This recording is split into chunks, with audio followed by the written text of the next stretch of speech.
Hey guys, so today we're starting the book of Exodus, and we're going to be reading chapters 1 through 3. So let's just get started. Um, Chapter 1: Israel's suffering in Egypt. Now these are the names of the children of Israel who came to Egypt. Each man and his household came with Jacob: Reuben, Simeon, Levi, and Judah; Issachar, Zebulun, and Benjamin; Dan, Naphtali, Gad, and Asher. All those who were descendants of Jacob were 70 persons, for Joseph was in Egypt already, and Joseph died, all his brothers, and all that generation. But the children of Israel were fruitful and increased abundantly, multiplied, and grew exceedingly mighty, and the land was filled with them. Now then arose a new king over Egypt, who did not know Joseph. And he said to his people, Look, the people of the children of Israel are more and mightier than we. Come, let us deal shrewdly with them, lest they multiply, and it happen, in the event of war, that they also join our enemies and fight against us, and so go up out of the land. Therefore they set taskmasters over them to afflict them with their burdens, and they built for Pharaoh supply cities, Pithom and Ramses. But the more they afflicted them, the more they multiplied and grew. And they were in dread of the children of Israel. So the Egyptians made the children of Israel serve with rigor, and they made their lives bitter and hard bondage in mortar and brick, and all the manner of service in the field. All their service in which they made them serve was with rigor. Then the king of Egypt spoke to the Hebrew midwives, of whom the name of one was Shiphrah, and the name of the other Puah. And he said, When you do the duties of a midwife for the Hebrew women, and see them on the birth stools, if it is a son, then you shall kill him. But if it is a daughter, then she shall live. But the midwives feared God and did not do as the king of Egypt commanded them, but saved the male children alive. So the king of Egypt called for the midwives and said to them, Why have you done this thing, and saved the male children alive? And the midwives said to Pharaoh, Because the Hebrew women are not like the Egyptian women, for they are lively and give birth before the midwives come to them.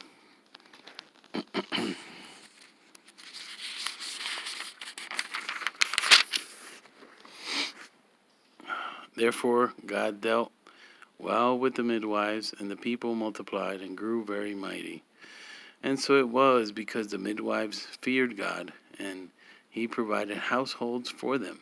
So Pharaoh commanded all his people, saying, Every son who is born you shall cast into the river, and every daughter you shall save alive.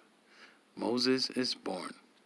And a man of the house of Levi, chapter 2, went and took as a wife a daughter of Levi. So the woman conceived and bore a son, and when she saw that he was a beautiful child, she hid him 3 months. But when she could no longer hide him, she took an ark of bulrushes for him, divided and asphalt and pitch, put the child in it, and laid it in the reeds by the river's bank. And his sisters stood afar off to know what would be done to him.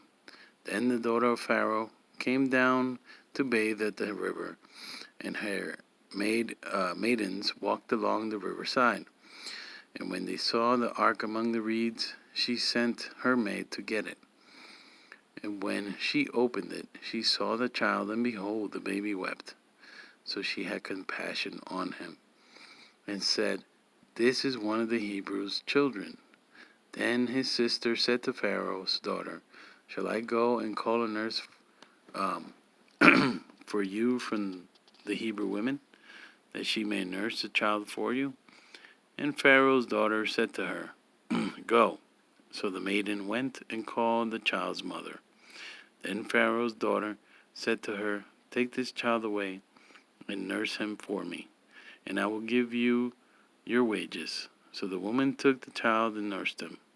And the child grew, and she brought him to Pharaoh's daughter, and he became her son. So she called his name Moses, saying, "Because I drew him out of water." Moses flees to Midian. Now it came to pass in those days, when Moses was grown, that he went out to his brethren and looked at their burdens.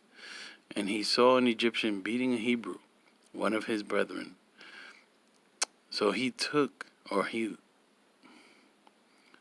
looked this way and that way, and when he saw no one, he killed the Egyptian and hid him in the sand.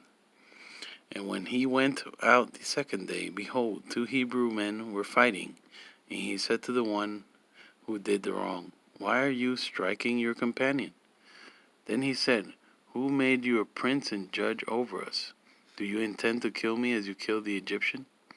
So Moses feared and said, "Surely this is known." When Pharaoh heard of this matter, he sought to kill Moses. But Moses fled from the face of Pharaoh and dwelt in the land of Midian, and he sat down by a well. Now the priests of Midian had 7 daughters, and they came and drew water, and they filled the troughs to water their father's flock. Then the shepherds came and drove them away. But Moses stood up and helped them, and watered their flock. When they came to Reuel, their father, he said, "How is it that you have come so soon today?" And they said, "An Egyptian delivered us from the hand of the shepherds. And he also drew enough water for us and watered the flock." So he said to his daughters, "And where is he? Why is it that you have left the man? Call him, that he may eat bread." Then Moses was content to live with the man, and he gave Zipporah his daughter to Moses, and she bore him a son. He called his name Gershom, for he said, "I have been a stranger in a foreign land." Now it happened in the process of time that the king of Egypt died. Then the children of Israel groaned because of the bondage, and they cried out, and their cry came up to God because of the bondage. So God heard their groaning, and God remembered his covenant with Abraham, and with Isaac, and with Jacob. And God looked upon the children of Israel, and God acknowledged them. Moses at the burning bush, chapter 3.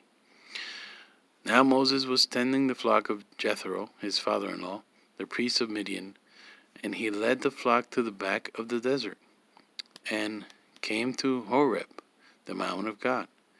And the angel of the Lord appeared to him in a flame of fire from the midst of a bush. So he looked, and behold, the bush was burning with fire, but the bush was not consumed. Then Moses said, "I will now turn aside and see this great sight, why the bush does not burn." So when the Lord saw that he turned aside to look, God called him from the midst of the bush and said, "Moses, Moses." And he said, "Here I am." And he said, "Do not draw near this place. Take your sandals off your feet, for the place where you stand is holy ground. Moreover," he said, "I am the God of your father, the God of Abraham, the God of Isaac, and the God of Jacob." And Moses hid his face, for he was afraid to look upon God. And the Lord said, "I have surely seen the oppression of my people who are in Egypt, and have heard their cry because of their taskmasters. For I know their sorrows. So I have come down to deliver them out of the land of the Egyptians, and to bring them up from that land to a good and large land, to a land flowing with milk and honey, to the place of the Canaanites, and the Hittites, and the Amorites, and the Perizzites, and the Hivites, and the Jebusites. Now therefore, behold, the cry of the children of Israel has come to me, and I have also seen the oppression with which the Egyptians oppressed them. Come now, therefore, and I will send you to Pharaoh, that you may bring my people, the children of Israel, out of Egypt. But Moses said to God, Who am I, that I should go to Pharaoh, and that I should bring the children of Israel out of Egypt? So he said, I will certainly be with you, and this shall be a sign to you that I have sent you. When you have brought the people out of Egypt, you shall serve God on this mountain. Then Moses said to God, Indeed, when I come to the children of Israel and say to them, The God of your fathers has sent me to you, and they say to me, What is his name? What shall I say to them? And God said to Moses, I am who I am. And he said, Thus you shall say to the children of Israel, I am has sent me to you. Moreover, God said to Moses, Thus you shall say to the children of Israel, The Lord God of your fathers, the God of Abraham, the God of Isaac, the God of Jacob, has sent me to you. This is my name forever, and this is my memorial to all generations. Go and gather the elders of Israel together, and say to them, The Lord God of your fathers, the God of Abraham, of Isaac, and of Jacob, appeared to me, saying, I have surely visited you and seen what is done to you in Egypt. And I have said, I will bring you up out of the affliction of Egypt to the land of the Canaanites, and the Hittites, and the Amorites, and the Perizzites, and the Hivites, and the Jebusites, to a land flowing with milk and honey. Then they will heed your voice, and you shall come, you and the elders of Israel, to the king of Egypt, and you shall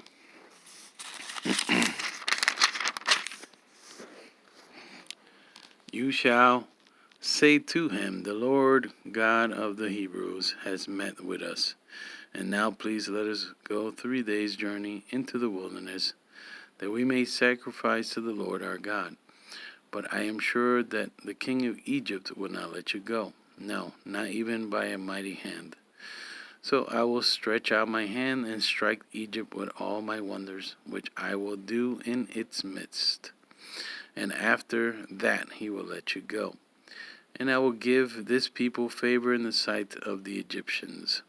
And it shall be, when you go, that you shall not go empty-handed, but every woman shall ask of her neighbor, namely, of her who dwells near her house, articles of silver, articles of gold, and clothing, and you shall put them on your sons and on your daughters, so you shall plunder the Egyptians. Guys, that's end of day 17. I'll see you guys tomorrow. God bless.